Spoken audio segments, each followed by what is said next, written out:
Hi again, Encounter.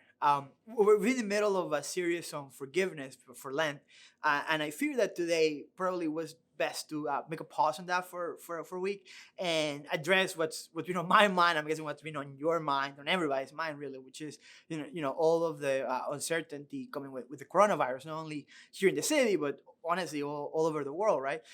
There's a lot of changes that have been happening honestly from like day to day and even hour to hour, and that's gotta be hard to deal with. I'm concerned. I'll be honest. I'm concerned. There's my family has to make it to a flight back to Ecuador before Monday because Ecuador is shutting its borders, and they're concerned about that. There's all sorts of things going on, and it's a difficult time. We should be honest about that. It's a difficult time for everybody. So what I wanted to do this morning is maybe just take a second and see if there's something that we can find in the scriptures that can maybe give us some hope and maybe give us some wisdom as to how we are dealing with this. There's a story in the Gospel of Mark about Jesus and his disciples going through a storm in the Sea of Galilee. They've been doing some ministry and they need to get to the other side of the boat, of the lake. So they get on this boat and they go through a storm, and it's a big storm. Like the disciples, most of them are fishermen, so they should be aware of storms. They're not people that just get scared from them, and yet they're worried, and they're looking for Jesus, and Jesus is asleep.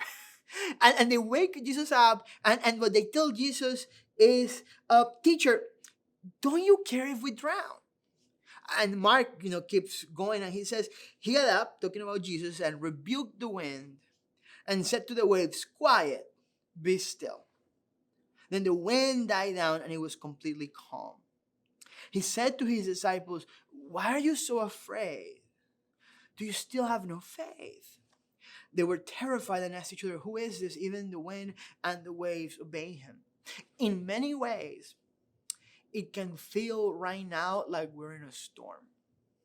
A week ago, our lives were a certain way, and now they're very different. Most of you a week ago were going to all of your offices and everything was fine, and now for the foreseeable future you have to work from home. Maybe if you have a child, your child is now not going to school, but he or she is at home with you, and you're trying to figure out how you're going to be able to care for your child and keep them entertained and do work, and maybe your spouse is also home from work. It's kind of crazy. There's a lot of uncertainty. If you had money in the stock market right now, that's a concern. Like there's a storm going on. And I think we have to be honest about that, because one of the things that concerns me is that I've seen a lot of bravado and honestly a little bit of arrogance of people that are just saying, hey, you just have to have faith and you just have to have hope, and not acknowledge the reality of the situation. There's people who this might be a situation of life and death. They are very vulnerable to this disease. There's people maybe in your life that are in a quarantine right now, in a self quarantine. And what we see in this story is that the scriptures never ignore the fact that the storms of life come. Disciples and Jesus, for that matter, Jesus is not saying, why do you believe that there is a storm coming? Don't you see that this is a conspiracy from the media or from another country? No. Jesus acknowledges the fact that there is a storm.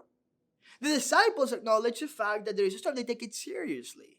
One of the reasons why we're not meeting this morning is precisely because we want to take this seriously. We don't want to ignore it and pretend it's not happening.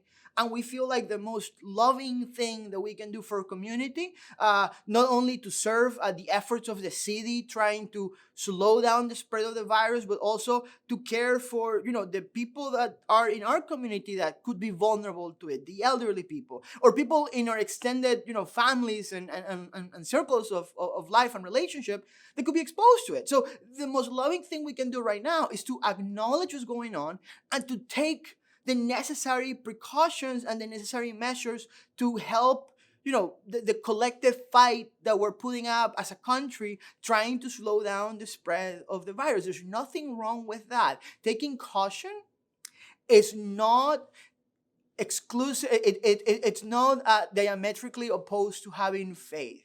They're not mutually exclusive. You can take cautions and precautions, and you can have faith, and you can have hope.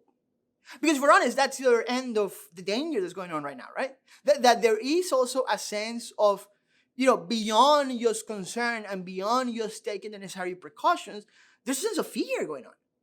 If you go to any grocery store right now and the way that you see all the shelves empty, that's a testimony to the fact that there's many people that are very afraid that they don't know what's going to happen next week. They don't know what's going to happen next month. So it's like, let's just kind of like, get all the toilet paper and be safe for the time being. There's people that are looking at the stock market and are really concerned.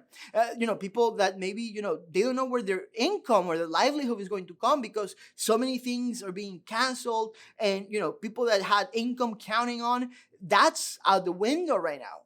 So there is this sense in which very easily we can, as a society, but also individually, descend into panic and into fear. And to that, though, Jesus has something to say. To that, the scriptures has something to say. Because Jesus comes into this story and he doesn't say there's no storm, but then he calms the storm. And he asks the disciples, why didn't you have faith? Now, I don't think that when Jesus says, why didn't you have faith, it wasn't a faith of, hey, why didn't you pretend that this wasn't happening? Or why didn't you just ignore it and not take the necessary precautions? I think that the faith that Jesus was talking about was, why don't you have faith in the fact that I'm with you on the boat in the middle of the storm? Because let me tell you what, when you look at the scriptures, you're going to see that tragedies happen, that difficult times happen, that the storms of life happen. And the one thing that we see as a constant is that in the middle of that, God is there with his people. That God doesn't abandon people in the midst of a problem. And that's a faith and that's a hope that I want to invite you to embrace this morning. Part of what's happening right now is that for a lot of us, the illusion of the control that we had over our lives is being exposed. Up until last week, we've had these lives that are very, predictable to a certain degree, right? You have your job and you have your 9 to 5 and you have your routine. We live in a world of incredible technological advancement, right? Like we can pull out our phone and we can press a button and, a stranger's gonna show up in a car and take us wherever we need to, and we don't even have to give them cash. It's all like happening, in online, virtually. We don't have to touch it. Up until last week, you could go to a website and you could order all the toilet paper that you needed, and it was shown up in your house the next day. And that's not the case right now. And that sounds like a joke, but part of what's going on right now is not only the fear of the spread of the virus and of the danger of the virus, but it's a legitimate fear of the unexpected. That we really don't know what's going to happen next week. We really don't know what's going to happen next month. And there's a certain concern that we have because of that. Now, there's a Bible teacher named Barbara Brown Taylor, and she has this phrase I really like. She says, we do not lose control of our lives. What we lose is the illusion that we were ever in control in the first place.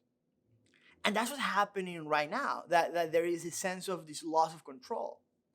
And what's fascinating about the story of Jesus and his disciples on the boat is that Jesus is basically telling them, you know why you didn't have faith?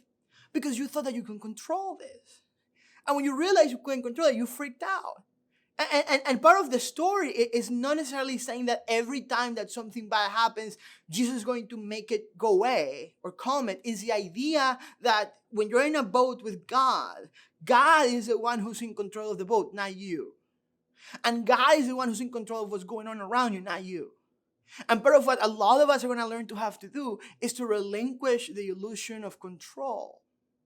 Now, why is that important? Because I think that in there, it's probably the key to why there is so much fear and panic right now. There's this movie from 2011 called Contagion. I don't know if you've seen it. It's actually eerily prescient of what's happening right now, right? It's about this epidemic that, goes all over the world, and it's a much more dramatic thing. Like everybody, dies from it. And I was watching the trailer last week, And in the trailer, there's this the slogan for the movie is, no one is immune to fear.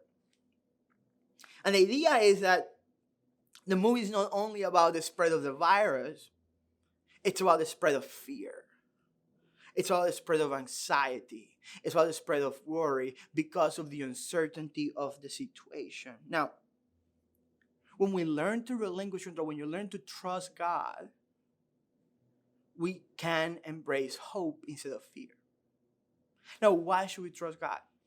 In a couple of weeks, we're going to celebrate Easter. Not only our church, but churches all over the world. And Easter is the celebration of the death and the resurrection of Christ. And for us, in that story, is wrapped up all of the hope that the world needs. Because that story for us means that God hasn't given up on the world, but also that God doesn't ignore the pain and the suffering of the world. That God has entered into our story through Jesus Christ. And that Jesus Christ has demonstrated the love and the care of God by giving up his life. And not only that, but he also has demonstrated the power of God and has demonstrated where God is taking history. A lot of times when we are afraid in a situation like this, part of what worries us is that our mind very easily goes to the worst case scenario. So in our minds right now, people are thinking that it's going to turn into like The Walking Dead. And that's why they're soaking up in toilet paper, because they're afraid. In the Easter story though, the worst thing that can happen to somebody happens to Jesus. Jesus is betrayed. Jesus is arrested. Jesus is put on trial. He's tortured. He eventually is crucified and he dies. But the story doesn't end there. What the Christian faith believes, on the third day, Jesus literally rose from the dead. That somehow in Jesus, the power that death had over the world has been defeated. Christians believe that death doesn't have the last word on our story. That the world is going somewhere and it's somewhere good, and that's where God is taking it. And what happens is that when we believe in that, when we believe in Jesus, when we join our lives, when we join our story to the story of God, we believe that that's our future. So we have no reason to be afraid. And that hope looks in different ways, right? One of the ways is that we believe that God can protect us now. That we legitimately believe that God is somebody that we can call on for protection and we can call on for help in our life right now. A couple of days ago on an Instagram video for the church, I read this verse from Psalm 91 that says, "Whoever dwells in the shelter of the Most High will rest in the shadow of the Almighty. I will say of the Lord, He is my refuge and my fortress, my God, in whom I trust. Surely He will save you from the fowler's snare and from the deadly pestilence. He will cover you with His feathers, and under His wings you will find refuge. His faithfulness will be your shield and rampart. You will not fear the terror of night, nor the arrow that flies by day, nor the pestilence that stalks in the darkness, nor the plague that destroys at midday." We can look to God for comfort now. Now, sometimes things happen. And part of what you see in the story that we read earlier is that, just because you're with Jesus, it doesn't mean that the storm isn't going to come. And our hope then is that when the storms of life happen and come, that God is on the boat with us. And ultimately, no matter what happens to that boat, I would much rather be on the boat with God than out when everything is calm and quiet without God. So the best place to be is right there. And now, let's be honest. Sometimes the worst things happen. Let's just ignore that. There's people that suffer and there's people that lose their lives. Like, this is a reality of life and we have to admit and embrace it. But this is the thing. What does the Easter story believe? The Easter story believes that death doesn't have the final word. That when we've trusted in Christ, when we've put our lives and our hopes on Jesus, that death cannot hurt us forever anymore. that Jesus has the last word over our lives, and that word is life, and that word is restoration, and that word is resurrection. And if that's the case, then the worst thing that anything can do to me doesn't intimidate me anymore. Coronavirus doesn't have the last word over my life. The situation in the stock market doesn't have the last word over my life. Unemployment, divorce, cancer, fear, anxiety, loneliness, they don't have the last word. Jesus has the last word, and it's always a word of love, and it's always a word of hope. Now, why is this important? Because I believe that right now, what our society needs, what our world needs, is not for people to be afraid, but for people to embrace love. And the reason why is because fear makes us selfish. The more afraid we are, the more that we start thinking about ourselves. That's why we're hoarding toilet paper, by the way. Because we're thinking, okay, something bad can happen. It's every man for himself, every woman for himself. So let's just get all the stuff that we can and hunker down and look out for ourselves. And the problem is that the situation that's going on right now, it makes most vulnerable people that are already vulnerable. It's the elderly. It's people that already have some form of medical condition, some form of fragile immune system. They are the ones that are most at risk during this pandemic. The economic impact and fallout that's going to come from all of the closures, from all the things that have happened in the last week and that are going to keep happening, is people that have usually not stable incomes. People that maybe are in the service industry and depend on the tips that they get. People whose livelihoods are, connected to events that have been canceled. Those are the people that are going to be the most vulnerable right now. And what those people need is for us to embrace boldness and hope and to go out and love them the most that we can. And when we do that, fear goes away. The Apostle John in one of his letters says that perfect love casts out all fear. If you embrace hope and love, fear will go away. And that's, I think, what the world needs right now. There's a sociology professor at Baylor named Rodney Stark. And Rodney Stark has done a lot of work studying how Christianity spread at the beginning of the first century. And his theory is that one of the main reasons why Christianity survived and thrived as a religion was because in the first couple of centuries of the Roman Empire after the resurrection of Jesus, there were a number of natural calamities and urban plagues that attacked and targeted the city of Rome. And a lot of times what was happening was that during those plagues, the people from the city were kind of like abandoning people and abandoning the city. And the ones that were stepping up to care for them were the Christians. There's a bishop of the time called Dionysius of Alexandria. And he talks about one of those plagues. One of those plagues is what's called the plague of Cyprian that happened around 250 AD. And most historians think that it was smallpox. And in Dionysius' records, he says this. He says, he talks about how the effect of the plague was. And he says, at the first onset of the disease, talking about how the pagan Romans reacted to the plague, they pushed off the sufferers away and fled from their dearest, throwing them into the roads before they were dead and treated unburied corpses as dirt, hoping thereby to avert the spread and contagion of the fatal disease. Now, this is how Dionysius describes the church's reaction. Most of our brother Christians showed unbounded love and loyalty, never sparing themselves and thinking only of one another. Heedless of danger, they took charge of the sick, attending to their every need and ministering to them in Christ. And the argument that Stark makes and that many other historians make is that when the plague was over, well, all these people that had been treated by them, or the family members had been treated by them, where was the example of love and compassion and hope? It was one of these Christians that loved their neighbors. And that's what people need right now. The temptation to turn inward is going to be very, very present the next couple of weeks. And this is a time that we have to love our neighbors in a number of ways.